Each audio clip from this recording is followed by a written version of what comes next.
So who is Virat Kohli and why does he matter? So to start with, Kohli might be the greatest all format batter of all time, and I'll share some stats of why that is. If that makes you kind of jump and say like, no, there's no way. He does have, so this is a fact, the fourth most runs scored of any batsman behind Sachin, who's far and away number one. Kumar Sangakkara and Ricky Ponting are in the 2 and 3 spots, but Kohli is comfortably fourth and has a really good shot at ending his career, number two behind Sachin. Another kind of blended stat that I'll go into a little bit more detail, the different formats, but there's no batter that's ever performed across different types of cricket and ended their career with an overall average of above 50. Kohli's at 54. Which is a pretty insane stat, and I'll break that down into the different formats. But yeah, so let me do that now. So start with one-day internationals. Kohli just had his 49th century to tie Sachin, so more than likely he'll get to 50, be the first player to ever do that. But listen to this career average. He's averaged over 58 runs per ODI. When you think about the fact that very, very few men have ever averaged 58 runs in tests, right? Which is obviously you get a lot more balls, you're able to be a lot more patient if you need to. Kohli's averaging 58 and a half in ODIs, which is insane. Fourth most runs, he's going to pass Sangakkara and Ponting there, and be second behind Sachin again. And just another thing to mention, like Sachin has 49 centuries as well. It took him 463 matches to get those 49 centuries. Kohli's done it in 289, so significantly less matches to get the same number of centuries there. All right, now on the T20 stage, so T20 internationals, Kohli has the highest average in history, 52. 52 in T20s. And he has the most career runs, over 4,000. So those stats right there are pretty crazy. I should mention too, in ODIs, if you look at batters that have 50 or more matches, Kohli's got the highest average. But if you look at 40 or more, Shubman Gill actually is averaging 61 in his first 41 ODIs. So Shubman Gill, as of now, the best ODI batter of all time. But still really early in his career. It's hard to make that assessment. But Kohli, far and away the competition other than Gill. All right. So now tests is where Kohli's not quite as strong. So he's still top 25 all time in runs, and has barely played half as many tests as Sachin did. He was the former number one. So in each of the three international formats, Kohli has peaked as the number one batter in the world. So he's been the number one test batter in the world, the number one ODI batter in the world, and the number one T20 international batter in the world. And at least as far as I know, I think he might be the only batsman who has achieved that. All right, but not just the international cricket. Kohli also has been a major player in the number one domestic league in the world, which is the Indian Premier League. He's number one all time with 7,200 runs in the IPL, and he's 600 runs ahead of second place. He averaged 52 this past year. He has the most career centuries with 7, and the most runs in a season, which was a different season, with 973 in 2016. And then finally, this is not really cricket stat related, but if you look at the stats from a popularity perspective, Kohli is the third most followed athlete in the world. That's any sport.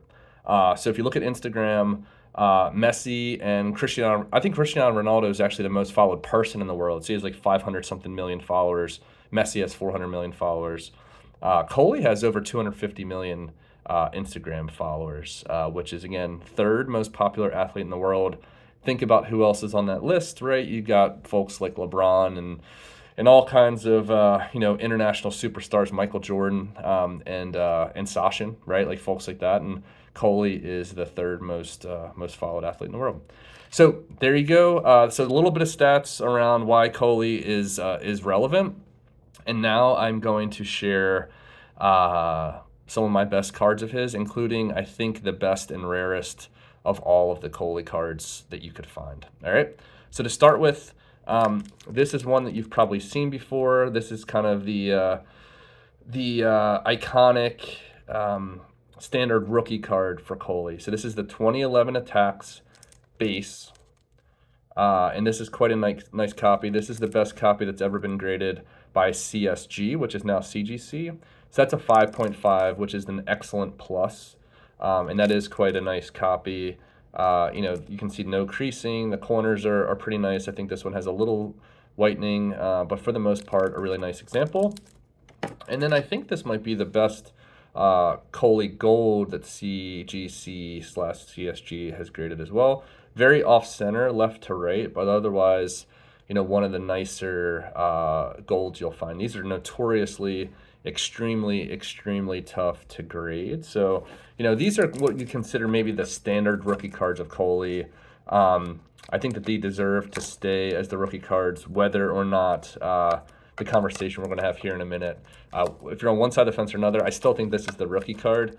So let's move on. So before we get to that final potential special rookie card, there's another very special card that I wasn't aware of until earlier this year. Not many of the Indian collectors were aware of before this year. And it starts with Topps put out a product in 2017, which was an entire Kohli product called The Journey. When I say an entire Kohli product, you're talking about over 100 cards that tell the whole life story of Kohli from being a little boy all the way up until becoming a professional and beyond. So, different hobbies, different, moments in his life, personal life, etc. So this was a really kind of cool set. I have the base set. There were 4 kind of facsimile autographs cards that came that were kind of special, a little bit different. But this one in particular was kind of a head scratcher for folks, even folks that were really deep into the Indian card market, the Attax market, Topps, etc. The reason that this is so unusual is this is not a facsimile autograph. This is a real Virat Kohli autograph. And, folks were really questioning, where did this card come from? Some people were confused, thinking it was the facsimile one. Well, it turns out, got this confirmed by a Topps employee in an email, that this was an official licensed Topps card that was not issued in packs. They were created specifically for big dealers and friends of the Topps company in very limited number. The number I'd heard was only 30 copies of this produced. So it's a pretty special card. I think it's Kohli's only officially licensed card that has his autograph on it. I don't think there's any other product. There's no pack issued Kohli's or anything like that. No serial number Kohli's. So I think this might be Kohli's first and really one of his most rare cards, period, right? If there's only 30 copies of this, but definitely his first, officially licensed autograph by a card company. So it's a pretty neat card too. It's got, the gold at the bottom, black borders, cool pose, and I just wish they would have serial numbered it or something, because it's a really cool card. All right. Now on to, believe it or not, that was not the main event. There is one more card that is the most, it's the most probably exciting and talked about Kohli card. It's also the most mysterious and controversial. And I'll share why in a second. So to start with, there's a really cool and rare set of cards that were issued in 2009 in India called Boomers. And this was a Wrigley Boomer gum. These cards came with that. And there were 8 teams in the IPL at the time. And, 7 of those 8 teams were definitely, licensed and included in this product, including, Gale and the Kolkata Knight Riders, Sangakkara and Yuvraj Singh from Kings Punjab, Suresh Raina from the Chennai Super Kings, and then the Delhi Daredevils. So, all these, I don't have all of the cards from this set, but I do have a lot of the really key ones. I'd love to get a couple more, right? Sachin's in this set, Warren's in this set, and Dhoni. It's one of Dhoni's first cards. So Dhoni's probably the one I would want before Sachin and Warren, just because I like early issues. All right, so I talked a lot about those. The controversy is, I mentioned 7 of the 8 teams were definitely issued.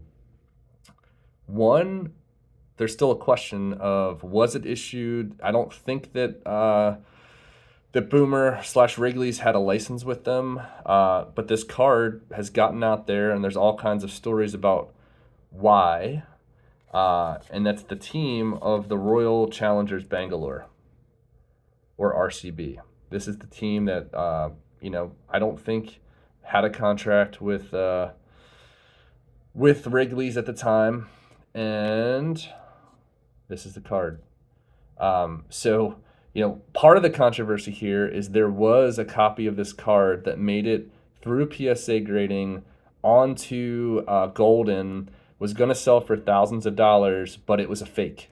And the way that we figured out it was a fake was that this URL was actually spelled incorrectly on the side. It was graded a PSA 5 or something. It was really, really high grade. And you can see, like, most of these are not going to sniff a 5. And these are really nice copies, but these are probably, 4s, right? It's probably a really good grade.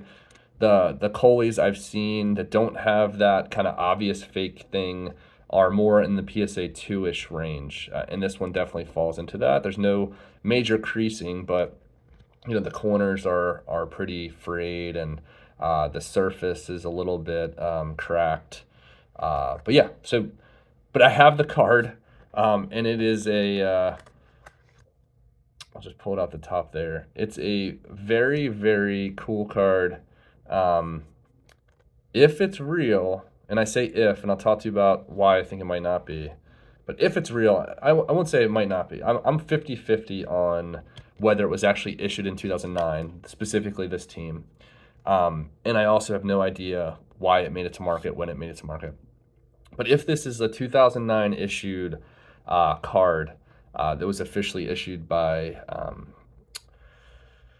Wrigley's, it's definitely, maybe the best modern cricket card out there. I think there's less than 10 copies of this card out there. Definitely less than 20. I've only maybe seen 6. So very, very, very rare card.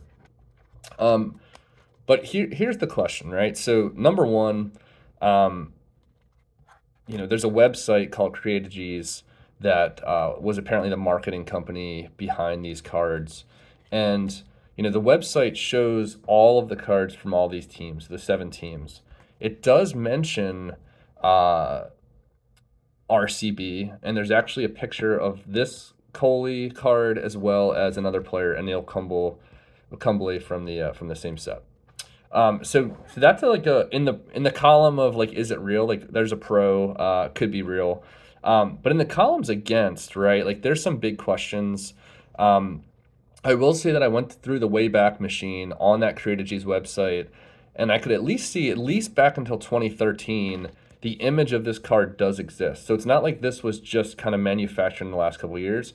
At least going back 10 years ago, that was on the website. If you try to go back earlier than 2013, you see a bunch of, like, broken links because it was like Java, Flash, and other kind of unsupported formats. So I'm not sure how long this card was shown on the website, but at least 2013 was on there. But here's some differences, right? So even with the fixed link here, I don't know if you can see, but the font is slightly different. In all the other teams, this font goes almost all the way up to that line. On the Kohli card, and really all the RCB cards that I've seen, there are other RCB cards, but the font doesn't go quite as far. The font is a slightly different size, right? So that's a little bit different. So there's little things like that. that just make you question, like, why is it different? Like, what was it that was different? On the bottom here, you definitely won't be able to see this, but it says stats as of, and all the other teams say stats as of March. I think it's March 30th, 2009. Whereas the RCB cards also have stats as of April 21st, 2009. So, one question would be, if you were trying to like fake this card after the fact, why would you why would you pick a different date? Like, why wouldn't you just pick the same ones as everything else to make them look the same? Like, I don't know. Another difference I just actually discovered after I got this card in hand, which is again a really minor thing, like might be like insignificant, but I'll just show you something. So if you look at the fire on the back of these cards, they all have the same exact, I don't know if you can see this. They all have the same exact like shape pattern of this fire here, right? And you can just look at that and see, all right, it's the exact same shape. With the Kohli, it's not the same. It's different, right? So like, why is it different? Like, was it that maybe they had a template that they used for all these that they erased, so when they finally printed these cards a month later, they had to start over and kind of do something slightly different? I don't know. All I know is it leaves some questions to be answered. I have sent emails to both Creatiges, which is again the company that I think did the marketing for these, maybe the production of these. I also sent emails to Wrigley's India, to try to see if they had any information. I've not heard back from any of them, but I'm going to keep hunting and trying to figure it out. Obviously, I didn't get this card for free. I paid good money for it. So, it's given me more motivation, right, to try to get the true story of this. And even if it turns out to be fake, or if it was issued, let's say maybe somebody printed it in 2011, maybe Creatiges printed it in 2011 once they got the license, or 2012, right? Like, and Kohli already was becoming a superstar. Is that possible? Yeah, it's possible. Like, do I have any evidence of it? No. So I'm really going to try to figure out what the heck is going on with this card, because again, if it is legitimate, if we can get somebody official to confirm when and why and how it was printed, I think it's just going to help everyone in the hobby, right? So like, even if I found out that this was kind of a waste of money for me, I still think we've got to know the truth, and that's what I'm going to try to do. So there you go.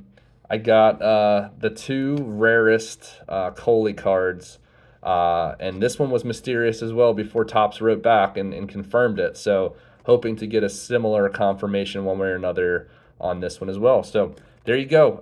And please, in the comments, what do you think? Do you think this card's real? What could be a story of why and how it was produced? And then also, what do you think about Kohli? Like, is he going to go down as one of the all-time greats? Is he just pretty good? How the heck did he average 54 over his entire career, given that a lot of those matches were ODIs and one-day internationals? Yeah, send me your comments. Thanks, guys.